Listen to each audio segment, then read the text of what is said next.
Jeffrey, I'm sure that these comments are getting you thinking. I want to know, when we come to question time, what is on your radar? What experiences do you have with the practicalities of dealing with these problems? What questions do you have for our experts about how you're going to go forward with this, how you're going to take this information and incorporate it into your workplace? Our next speaker speaks from the expertise of an HR professional. He is the head of the HR and the Office of Youth Protection for the Diocese of Princeton, New Jersey. Please welcome Dennis Butler. Thank you. Okay, for those of you who are scratching your head, it's actually the Diocese of Paterson. But anyway, thanks, Wynn. Okay, this morning we've heard some interesting, surprising, perhaps frightening facts about domestic violence and bullying. And if you're like me, or at least me of about 10 years ago, you're probably what Richard referred to earlier as that reluctant HR professional. You want to go bury your head in the sand. You know, you say, okay, I can maybe see what bullying has to do with the workplace, but I'm really not sure what domestic violence has to do in the workplace. And that's really what a little bit of my story of how I got involved in this. I had joined Liz Claiborne about 10 years ago, and my first day there, I knew domestic violence was an issue for the company, because in virtually every restroom stall in the company, men's room, women's room, on the back of the door there was a "Love is not abuse" poster that said,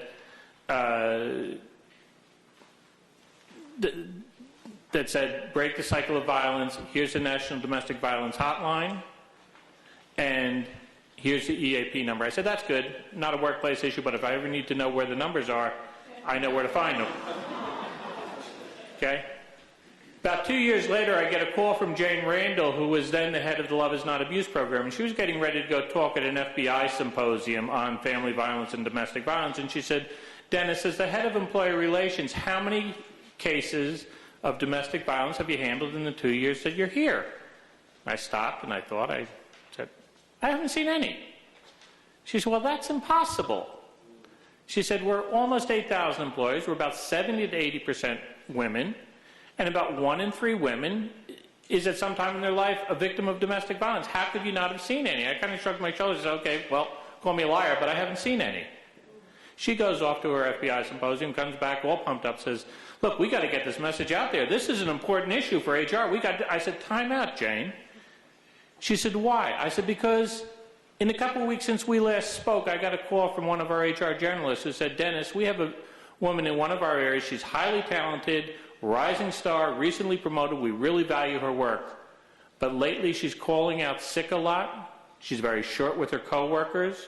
Her productivity is going down. It's 90 degrees out. She's wearing long sleeves, turtlenecks, heavy makeup. She's lost a lot of weight. She only weighs 77 pounds. And she says her husband beats her. Dennis, what do I do?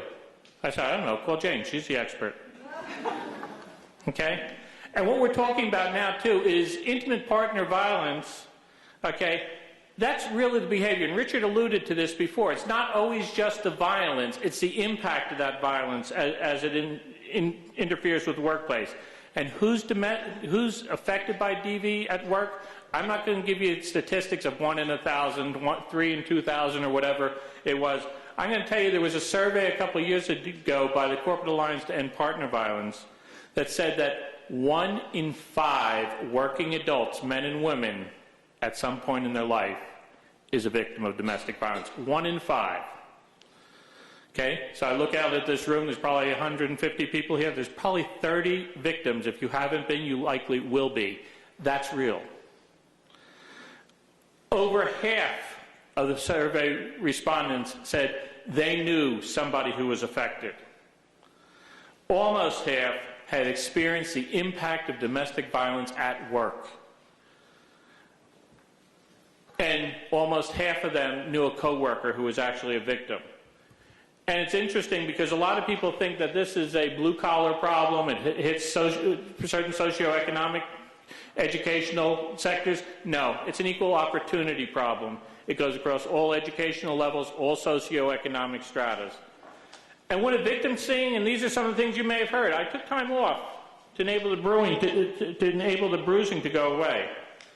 I resigned. I was too ashamed to face my colleagues with my injuries.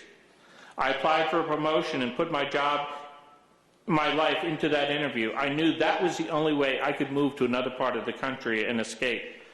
The bruises and disfigurement, as well as my anxiety, should have prompted my manager to refer me for some support or counseling. And it wasn't the physical violence because it wasn't the physical violence because bruises and cuts go away over time. It was the psychological abuse which stayed with me and affected my whole life. Another real business impact, direct medical costs as a result of domestic violence. And we all know as HR folks, we're always trying to keep healthcare costs down. In the U.S., $1.8 billion a year in direct medical costs, healthcare costs. Some more interesting facts. 3 out of the 4 victims say they've been harassed at work. So it's coming there. It's taking time away. More than a third of those involved in partner violence felt its impact reflected either in their lateness, their missing work, difficult keeping a job, and difficult advancing. And there's one small survey that even says that it's about 1 in 4 of all workplace issues, whether it's lost productivity, turnover, mistakes, and trace themselves back to some form of domestic violence. And this amounts to over 32,000 full-time jobs of lost productivity a year. Okay? We've been cutting down. We can't afford to lose anyone else. So now what is an employer to do? Well, many of us may remember as a child the 3 R's were the reading, writing, and arithmetic. I'll give you new 3 R's. It's recognize, respond, and refer. You need to recognize the signs of domestic violence. You need to respond appropriately in the context of the workplace, and you need to refer people where they can get help. And I love this story. Brooke McMurray is a former victim. She's also the former chair of Safe Horizons Board of Directors. And she said, my life seemed a quintessential New York success story. I graduated Phi Beta Kappa and magna cum laude from Smith College and married an Ivy League graduate. Everyone thought I had married the perfect man. We lived in a brownstone just off Fifth Avenue and belonged to a country club. I was on the management track at Time Inc. My husband worked across the street at one of the city's leading investment banks. My life was a perfect hell. She said the only person who knew that she was a victim was the freight elevator operator because her husband's office was across the street and she didn't want to see him coming and going. What we need to look for are the critical events and the missed opportunities. The critical events are those warning signs that that could be indicators of problem brewing. Okay, they should raise the warning signs, the red flags.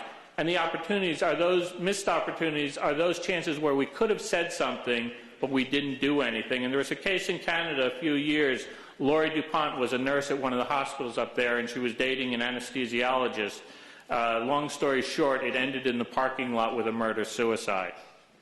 In Canada, they do a coroner's inquest, and Peter Jaffe from the University of Western Ontario looked at what perhaps could have been done, and he saw there were 37 critical incidents, real blatant signs that something should have been done, and there were over 80 missed opportunities where somebody could have said something. And can you imagine what the impact was on the workplace after these people do their hindsight and they're looking at that and say, I should have seen it, I should have done something?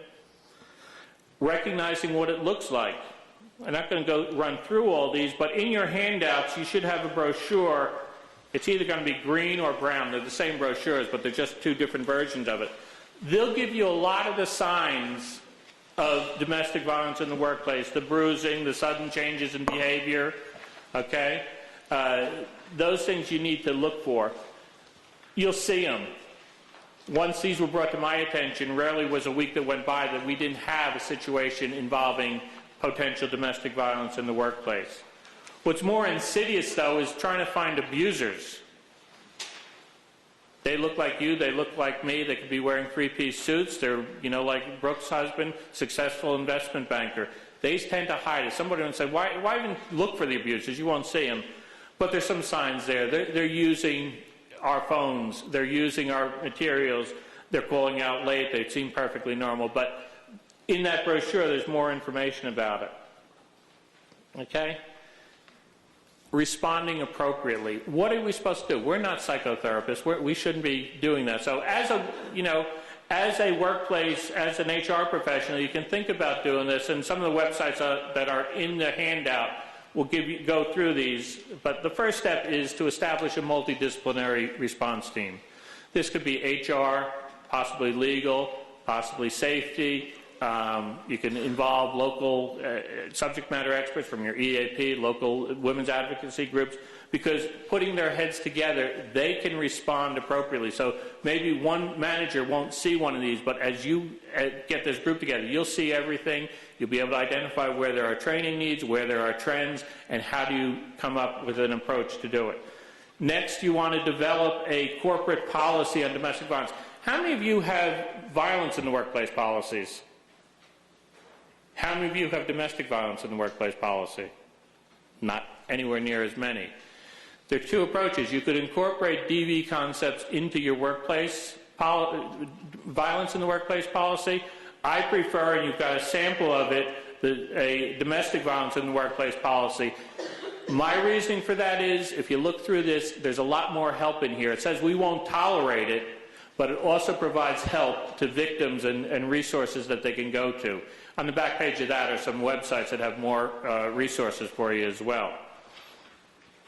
Then once you do that, and we mentioned before, you have to train people. You have to train your HR folks. You have to train the multidisciplinary team on doing this. But then you have to train managers, and you have to train employees. Okay? They have to start understanding really what this is and what does it look like in a coworker. Build workplace communications. When I was at Liz, we were doing all this training. We had come up with this brochure saying, all right, this is what you look for. You'd be surprised how many victims don't even realize that they are victims. And we came up with another one that's a small wallet card. Okay? And there's like 20 questions in there. And it says, if you answer yes to any one of these questions, you yourself may be a victim. And then on the back is the National Domestic Violence Hotline. I passed this out at a meeting once when we were developing some training actually for domestic violence, and one of the women sitting around the table, she said, oh my gosh, 1 through 11, that was my first husband. I didn't even realize. And she had put up with him for many years that she probably shouldn't have. The fifth step is to get your employees involved. Make sure they are tuned in. Make sure you've created an environment where they're comfortable saying, hey, I saw this with Sally. What can I do? How can I help? Okay? Make them part of the team. They're the ones who are working with the victims. They're the ones with the coworkers. And they can very subtly, more than being called into HR or something like that, saying, I've noticed this. They're the friends. They're the ones that can say, hey, you know what?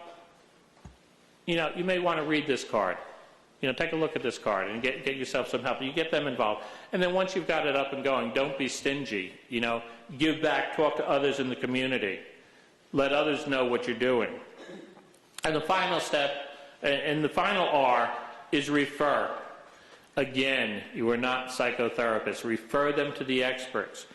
The National Domestic Violence Hotline, okay, it's on these materials. In New York City, Safe Horizon also runs a hotline. They actually run the National Domestic Violence Hotline for the city. They handle between 500 and 700 calls on domestic violence issues alone every day. Okay? Your employee assistance program, they're going to chase me off. I'm on my way out. Okay? Okay. Other points to remember, make this part of everything you do. Integrate it into what you're doing. Okay? Don't act as counselors. Know where to refer people. And a final thought would be, make a commitment today to do something about addressing domestic violence in the workplace. Because remember, if you're not doing something to stop domestic violence, you might as well be lending a hand to the abuser. Thank you.